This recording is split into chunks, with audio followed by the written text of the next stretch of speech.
It never announces itself loudly. There is no warning, no clear beginning. It slips in quietly through ordinary moments. You're standing still while scrolling, maybe waiting for something, when you see someone your age sharing news that feels final. A promotion title, an engagement photo, a house key held up like proof. You pause for half a second longer than usual. You don't feel angry. You don't even feel jealous. You feel displaced, like you arrived at the wrong scene in a movie, and everyone else knows their lines. There's a subtle heaviness in your chest that doesn't have a name yet. A sense that something is off, but not enough to explain out loud. This is what it feels like to believe you're falling behind in life. Not broken, not incapable, just out of sync. And the hardest part is that nothing about you looks wrong from the outside. You still respond on time. You still show up. You still smile when required. You still say you're figuring things out. But beneath all of that, there's a quiet internal tension, asking the same uncomfortable question again and again. Why does it feel like everyone else is moving forward while I'm standing still? Psychology can describe this state, but language rarely captures the weight of it, because this isn't simple comparison.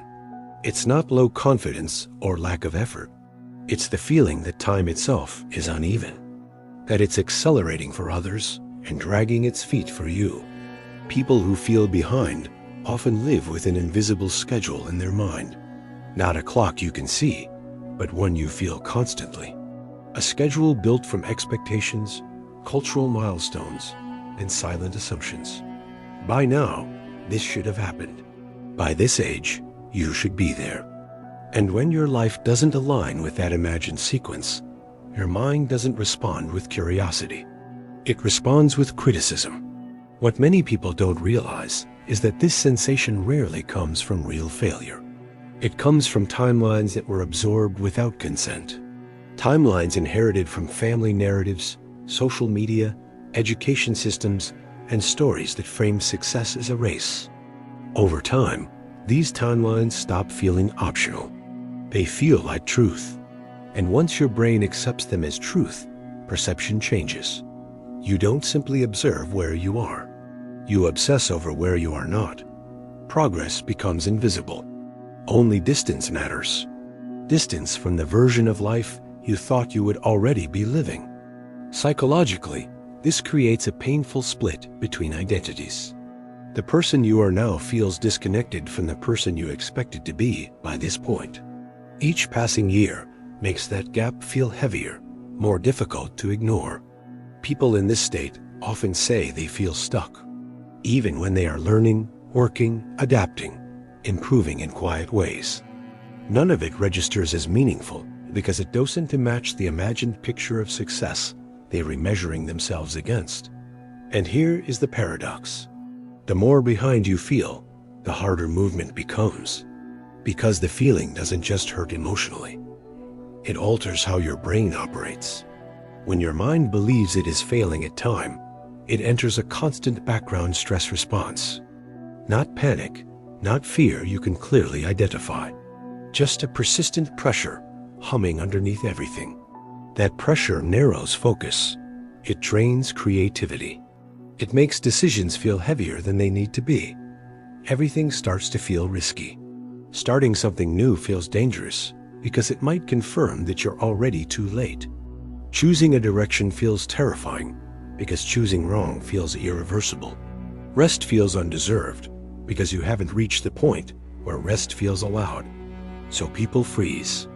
Not from laziness, not from lack of desire, but because their nervous system is overloaded by the idea that time is slipping away.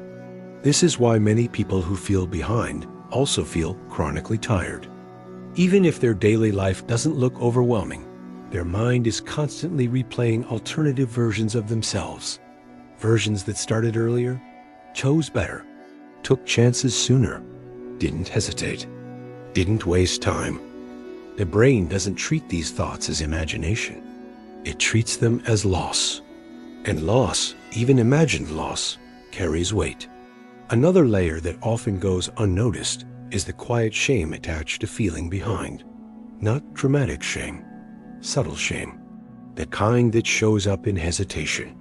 The kind that makes simple questions uncomfortable. What are you up to these days? The kind that makes you minimize your own efforts because you assume they once sound impressive enough. This shame doesn't come from facts. It comes from identity built on comparison. When worth becomes tied to relative progress, identity becomes unstable. The question shifts from am I growing to am I growing fast enough compared to others? And that race never ends. Research shows the human brain wasn't designed to compare itself to endless peers. For most of history, comparison happened in small groups, a family, a village, a handful of people. Today, your mind compares your unfinished inner life to countless polished highlights. Your brain doesn't understand context. It reads constant upward comparison as evidence of inadequacy. Over time, this distorts self-perception. People begin to see themselves as fundamentally slower, less capable, or flawed in some invisible way. They rewrite their personal narrative to explain the delay. I'm just bad at consistency. I don't have what it takes. Everyone else figured it out except me. But these aren't truths. They're conclusions drawn from partial information. What's rarely acknowledged is that feeling behind often signals delayed alignment, not delayed potential. Many people move slowly because they are trying to build something that fits them, not something that simply looks correct. And fit takes time, especially in a world that rewards speed more than depth. People who feel behind are often deeply reflective. They question paths instead of following scripts. They hesitate not because they can't act, but because they're trying to avoid building a life they'll later resent. But reflection doesn't look productive on a timeline. There's no recognition for inner clarity, no applause for restraint, no celebration for walking away from dreams that were never yours. From the outside, it looks like stagnation. From the inside, it's often reconstruction. Another overlooked factor is emotional backlog. Many people who feel behind spent earlier years simply surviving, managing stress, navigating instability, carrying responsibilities that weren't visible. While others were collecting achievements, they were learning how to stay afloat. Psychologically, survival mode postpones development. When safety is the priority, long-term planning fades. This isn't weakness, it's biology. But later, when life finally slows down, comparison begins. You're safe now, the world implies. So why aren't you ahead? Because healing takes time and safety arrived late. People who feel behind often underestimate how much unseen work they've already done. Emotional awareness, resilience, empathy, self-knowledge. These don't show up as milestones, but they quietly shape everything that follows. Still, the mind asks for visible proof, and when it doesn't see it, tension grows. The pressure to catch up intensifies, even though the target is unclear. Catch up to what? To whom? To which definition of success? This confusion can lead to rushed choices, sudden commitments, paths chosen out of fear instead of clarity. Psychologically, this is urgency-driven action.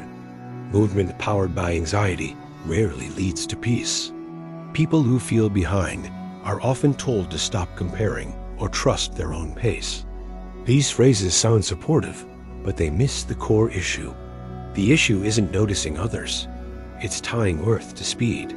When speed equals value, slowing down feels like disappearing. So the work isn't to avoid comparison, it's to separate value from velocity. This shift doesn't happen quickly. It begins with understanding that life isn't a straight track. It's a series of seasons. Some people accelerate early and slow later. Others wander, pause, restart, and then find momentum. Some bloom quietly and unexpectedly. The mind craves linearity. Life rarely provides it.